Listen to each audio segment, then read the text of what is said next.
You are sitting at your desk right now, and without even realizing it, your hand is drifting toward a half-empty bag of chips or a bowl of almonds. You're not hungry in the way a starving person is hungry. You're just peckish. It's a mindless, rhythmic motion, the reach, the crunch, the swallow, that occupies the quiet gaps in your afternoon. This is the modern snack, a tiny bridge of calories designed to carry you from one meal to the next. But if you were to take that bag of chips and hand it to a human being living 30,000 years ago, they wouldn't just be confused by the plastic. They would be fundamentally baffled by the behavior itself. To your ancestors, the idea of eating a handful of food for no reason other than being a little bored would have seemed like a form of biological suicide. For more than 99% of our history as a species, the snack did not exist. It wasn't just that the food wasn't available, it's that the human body was specifically designed to operate in the long, empty spaces between massive, infrequent events of consumption. We have spent the last century trying to turn ourselves into grazers, but our DNA is still waiting for a hunt that ended 3 days ago. Why did we spend millions of years avoiding the very thing we now do every 2 hours? But if our bodies didn't evolve to graze, why does that bag of chips feel so necessary right now? To answer that, we have to dismantle the most persistent myth in modern nutrition, the idea that humans are natural grazers who should eat small, frequent meals to keep our metabolism stoked. This idea, which took over fitness magazines and doctors' offices in the late 20th century, suggests that our ancestors spent their days nibbling on berries and seeds like squirrels. But the archaeological record tells a much more violent and intermittent story. In 1962, the geneticist James Neal proposed the thrifty gene hypothesis, after observing that modern populations were exploding with metabolic diseases that didn't seem to exist in the past. Neal's research suggested that for the vast majority of human existence, we lived in a state of feast or famine. When a hunt was successful, it was a caloric windfall. When it wasn't, there was nothing. Our bodies didn't evolve to keep the fire burning with constant snacks. They evolved to store every single excess calorie as fat with terrifying efficiency, specifically because the body knew that a snack was never coming. A study by researchers at the University of Chicago found that even in modern hunter-gatherer groups like the Hadza of Tanzania, people don't wander through the bush snacking. They work. They exert massive amounts of energy while completely fasted, and then they eat 1 or 2 enormous, communal meals. The metabolic stoking we've been told to do is actually a direct contradiction of the survival mechanism that kept us alive through the Ice Age. Why would our bodies develop such a complex storage system if we were never meant to rely on it for days at a time? If the storage system is the battery, then insulin is the gatekeeper. Every time you take a bite of that snack, your pancreas releases insulin to manage the incoming glucose. In a modern environment, your insulin levels are likely elevated from the moment you wake up until the moment you fall asleep, because the snack window never actually closes. But researchers looking at the long-term history of human digestion have found that this constant state of fedness is a total anomaly. In a 2012 landmark study published in the journal Cell Metabolism, Dr. Satchin Panda and his team at the Salk Institute discovered that the timing of food is often more important than the food itself. They found that mice allowed to eat whenever they wanted, snackers, became obese and sick, while mice restricted to an 8-hour window stayed lean and healthy, even when eating the same amount of calories. This is because the human body has a metabolic switch. When we haven't eaten for several hours, the body stops looking for external fuel and starts burning our internal fat stores. By snacking every 2 hours, we effectively tape that switch in the off position. We have become a species that is perpetually refueling a tank that is already overflowing. Is it possible that by trying to stay energized, we're actually preventing our bodies from ever using the energy they've already stored? But there is an even deeper level of cellular maintenance that snacking completely sabotages, and it's a process that earned the Nobel Prize in Medicine in 2016. The Japanese biologist Yoshinori Osumi spent decades studying a process called autophagy, which literally translates to self-eating. When the body is in a fasted state, the state our ancestors lived in for most of every single day, our cells don't just sit around waiting for food. They begin a deep cleaning process. They identify broken proteins, damaged mitochondria, and cellular debris, and they break them down to recycle them for energy. It's the body's internal trash collection system. But here's the catch: autophagy is almost entirely suppressed by the presence of insulin. When you eat a snack, you aren't just adding calories. You are sending a signal to every cell in your body to stop cleaning and start growing. For an ancient human, autophagy wasn't a biohack, it was a daily necessity. Their bodies used the long gaps between meals to repair the damage of the hunt. Because we never stopped snacking, many of us haven't triggered a significant level of autophagy in years. We are essentially living in houses where the trash hasn't been picked up since we were teenagers. If this cellular cleaning is so vital for our longevity, why did we build a world that makes it nearly impossible to achieve? To understand the logistical impossibility of the ancient snack, you have to look at the teeth. Researchers at the Max Planck Institute for Evolutionary Anthropology have used isotopic analysis on the dental calculus, essentially fossilized plaque, of Neanderthals and early Homo sapiens. What they found was fascinating. While there were traces of plant matter and meat, there was a total absence of the kind of consistent, small-scale wear and tear you see in modern humans who eat throughout the day. Ancient humans didn't eat while they moved. For a hunter-gatherer, eating was a high-stakes event.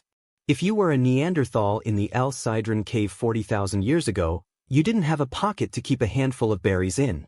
You were moving through a landscape where every movement cost calories you might not be able to replace. To stop and forage for a snack would often cost more energy than the snack itself provided. It was a net negative transaction. The only way to survive was to aim for the big win, a high-fat, high-protein kill that could be shared and consumed in a massive sitting.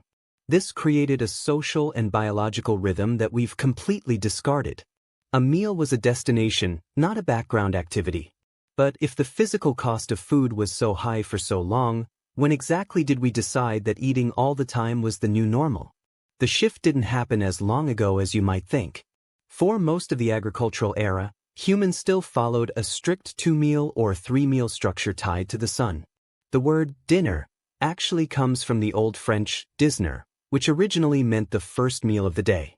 In the Middle Ages, eating in the morning was often seen as a sign of weakness or poverty. It meant you weren't disciplined enough to wait. The true invention of the snack didn't arrive until the Industrial Revolution, when human time was divorced from the sun and tied to the factory clock. In the mid-1800s, reformers like Dr. John Harvey Kellogg began to change the way we thought about digestive health. Kellogg and his contemporaries were obsessed with the idea that the modern gut was sluggish, and they began promoting the idea of smaller, lighter foods that could be eaten more frequently. This was the birth of the cereal industry, but it was also the birth of the commercial snack. By the time we reached the mid-20th century, the food industry had realized that there was a hard limit on how many meals a person would buy, but there was no limit on how many snacks they could be convinced to eat. We were sold the idea that hunger was a problem to be solved immediately rather than a signal our bodies were designed to handle. How many times have we been told that we need to eat to keep our metabolism going, when the historical data shows we are the first generation to ever try it? This brings us to the bliss point. In the 1970s and 80s, food scientists like Howard Moskowitz began perfecting the mathematics of the snack. They weren't just making food, they were engineering delivery systems for dopamine. In nature, the combination of high sugar, high fat, and high salt is incredibly rare. You might find sugar in fruit or fat in a piece of meat, but you almost never find them together in high concentrations. Our brains evolved to react to these flavors with an intense opioid-like reward signal because, in the ancient world, finding a beehive or a fatty organ meat meant the difference between life and death. The snack industry hijacked this survival mechanism. When you reach for that bag of chips, you aren't fighting a lack of willpower, you are fighting 1,000,000 years of evolutionary programming that is telling you to eat as much of that salt and fat as possible before someone else takes it. This is why you can't eat just one. Your brain doesn't think you're in a living room, it thinks you've just stumbled upon a rare caloric miracle in the middle of a barren forest. We have created a world of artificial abundance that our ancient brains are literally incapable of navigating. But if this reward system is so easily manipulated, how much of our hunger is actually just a biological glitch being exploited for profit. The consequences of this glitch are written in our blood. There is a phenomenon called the cephalic phase insulin response. It means that your body actually starts releasing insulin just by looking at, smelling, or even thinking about a snack. Because we are constantly surrounded by food cues, vending machines, billboards, smell-engineered malls, our bodies are in a state of constant metabolic preparation. We are perpetually bracing for a meal that never ends. In the 1980s, Dr. David Jenkins at the University of Toronto began studying what he called the second meal effect. He found that what you eat for your first meal and how long you wait afterward drastically changes how your body handles the second meal. When you snack, you are essentially blurring all your meals together into one continuous metabolic event. This prevents the metabolic flexibility that our ancestors possessed. A hunter-gatherer could switch from burning sugar to burning fat in a matter of hours. Most modern humans have lost that ability entirely. We are sugar burners who feel shaky and irritable if we miss a single snack window because our bodies have forgotten how to tap into our own fat stores. We are like a person sitting on a giant pile of wood who is freezing to death because they've forgotten how to light a match. If we've lost this fundamental human skill, what happens to our health when the constant stream of external fuel finally slows down? There is something haunting about the realization that our ancestors were more metabolically free than we are.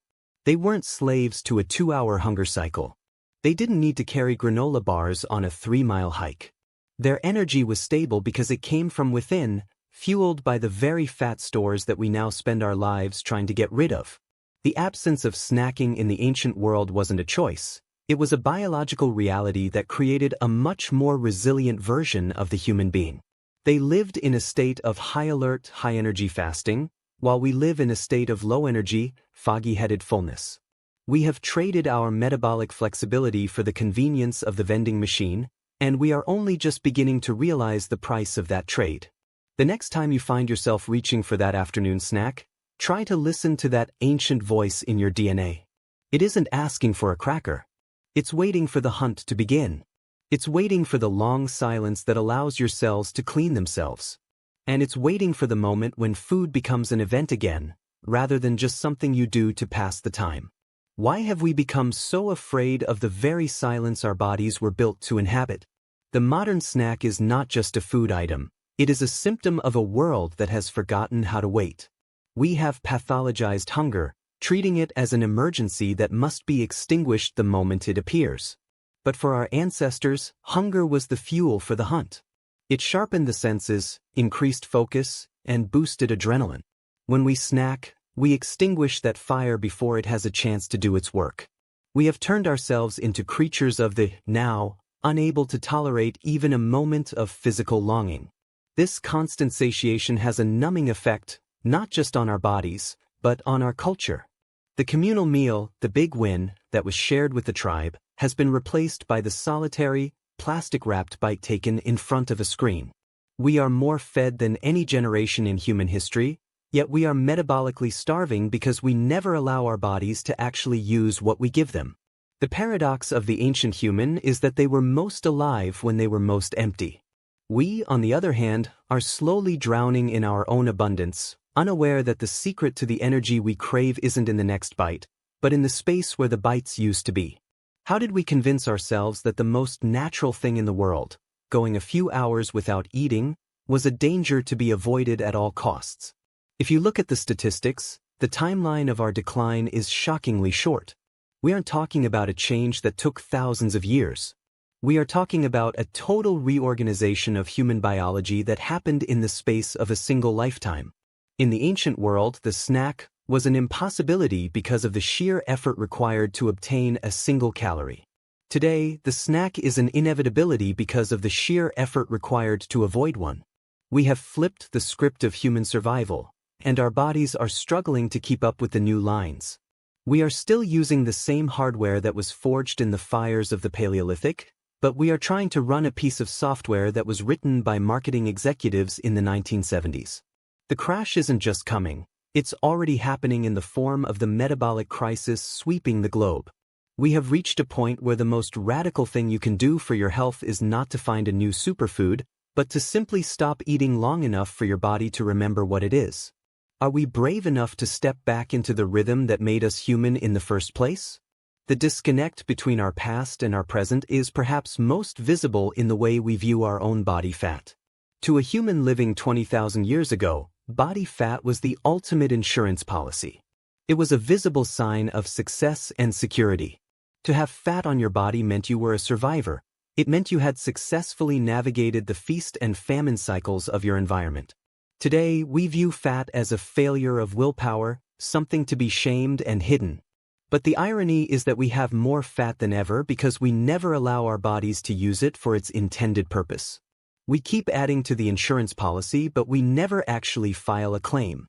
We are carrying around thousands of calories of ancient snacks on our hips and bellies, yet we still reach for a piece of toast because we feel a tiny dip in our blood sugar.